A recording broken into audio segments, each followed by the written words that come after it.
¿Qué tal, chicos? Bienvenidos. Vamos a dar una explicación del tema 9, la consolidación del Estado postrevolucionario. Recordemos que la revolución es un movimiento de facciones, y unas facciones van a obtener logros, otras no. Y bueno, iniciamos con lo que es el triunfo del constitucionalismo.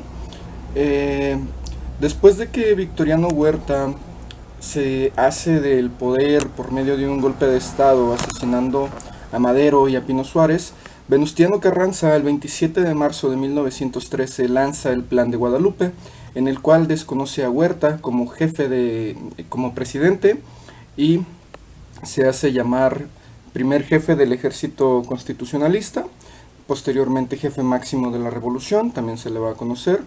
En 1914, cuando Huerta ve que Carranza tiene muchos seguidores, decide dejar el poder. Carranza llega al poder, y bueno, asume la presidencia y empieza a luchar contra Pancho Villa y Emiliano Zapata, que son las otras dos facciones. Por el norte, Pancho Villa, con la División del Norte, al sur con el Ejército Libertador del Sur, Emiliano Zapata, quienes le exigen a Carranza que se reconozca y se cumpla el Plan de Ayala, restituyendo las tierras a los campesinos. Bueno, una de las primeras intenciones de Carranza, de Venustiano Carranza, fue la conformación de una nueva constitución, la cual se empieza a elaborar entre facciones conservadoras, facciones radicales, y bueno, en 1917 se llega ya por fin a un acuerdo y se proclama nuestra nueva constitución, o nuestra constitución que nos rige actualmente, el 5 de febrero de 1917. Ahí, en ese momento, gana, de cierta manera, la facción constitucionalista, porque a final de cuentas es lo que buscaban, una constitución.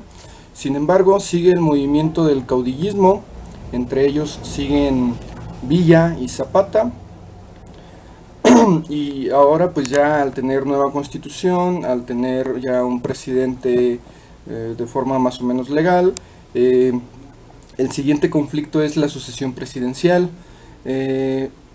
Carranza quería que fueran los civiles quienes formaran parte de la política, quienes tuvieran los cargos de los presidentes, de representantes, etc. Álvaro Obregón, sin embargo, quería que fueran los militares, principalmente él. Él quería seguir o ser el sucesor presidencial. En este caso, él consideraba que por todo lo que había hecho por obra de la revolución, pues merecía él ser el sucesor presidencial. Por lo tanto, los militares sonorenses, apoyando a Obregón, lanzan el Plan de Agua Prieta, que desconoce a Carranza como jefe de la revolución, como presidente, etcétera. Al intentar trasladar su gobierno a Veracruz, bueno, pues es capturado y fusilado en Tlaxcalantongo. Y bueno, llega Obregón al poder. Posteriormente le va a seguir Plutarco Elías Calles y también Adolfo de la Huerta, ¿sí? En 1924, Plutarco Elías Calles queda como presidente, solo que él dependía de la fuerza de Álvaro Obregón, y al ser asesinado, bueno, pues Calles queda como reconocido como jefe máximo de la Revolución Mexicana, y bueno, va a empezar un periodo que se llama el Maximato, que van a ser un periodo de 3 presidentes, entre ellos Emilio Portes Gil, y otros dos que de momento no recuerdo el nombre, donde se le va a conocer como el Maximato. El Maximato es este periodo de 3 presidentes donde Plutarco Elías Calles, aún sin ser presidente, tiene el control absoluto de toda la política. Es él el que manda por medio de los otros presidentes. Y bueno, durante su periodo presidencial en 1929 crea el Partido Nacional Revolucionario, el PNR, ¿sí? El cual, bueno, se propone a Pascual Ortiz Rubio como uno de sus candidatos. Y bueno, si no me equivoco, Pascual Ortiz es uno de los que participan en el Maximato. Después viene el periodo del cardenismo, el cual inicia en los años 30, 1934, 1936 aproximadamente, en el cual el general Lázaro Cárdenas, al llegar a ser presidente, y como ya lo vimos un poco en clase, expulsa a Plutarco Elías Calles del país en 1936 por considerarlo una amenaza para la estabilidad política, ya que tenía demasiada influencia sobre la misma.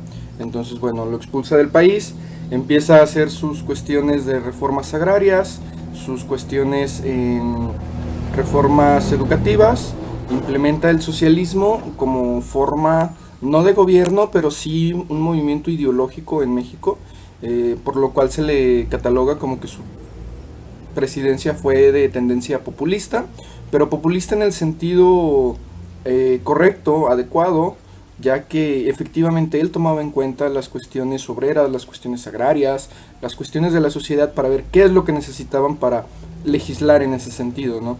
No populista como actualmente se entiende, solamente de cuestiones asistencialistas. Bueno, como cuestiones tenemos el artículo 123 constitucional, que es el que regula todas las cuestiones de los trabajadores y de cuál dimana la Ley Federal del Trabajo. En 1937, al haber inconformidad entre trabajadores de las empresas petroleras y los patrones, pues se convoca a que lleguen a un acuerdo, y al no poderse llegar a ningún acuerdo entre patrones y obreros, el 18 de marzo de 1938 decide expropiar todo el petróleo nacional. Cárdenas, perdón, también crea el Instituto Politécnico Nacional, una de las mejores escuelas todavía a nivel nacional, con sus cuestiones ahí todavía muy de izquierda, y que en cierto sentido es bueno que exista estos movimientos de izquierda, esta conciencia de la cultura y la colectividad, también como ya trabajamos esos conceptos en clase. Y bueno, Cárdenas en 1939 cambia el nombre del Partido Nacional Revolucionario a Partido de la Revolución Mexicana, el PRM, y bueno, en teoría es eso lo que hace Lázaro Cárdenas durante su periodo. Hace más cosas, esas son las más representativas. Como ya lo mencionamos, modifica el artículo 3 diciendo que la educación que imparta el Estado debe de ser de tendencia socialista, basada en la ciencia, etcétera, etcétera. Bien, pues creo que esto es todo del tema 9. Es lo que sucede inmediatamente después de que caudillos como Zapata o Villa son asesinados por otros intereses políticos dentro de la misma Revolución Mexicana, y bueno, se empieza a gestar un periodo de hegemonía de este Partido Nacional Revolucionario, después Partido de la Revolución Mexicana, posteriormente PRI, Partido Revolucionario Institucional, que va a gobernar durante 70 años, ¿no? Y bueno, así es como inicia todo esto, y muchas gracias, jóvenes, espero les sirva.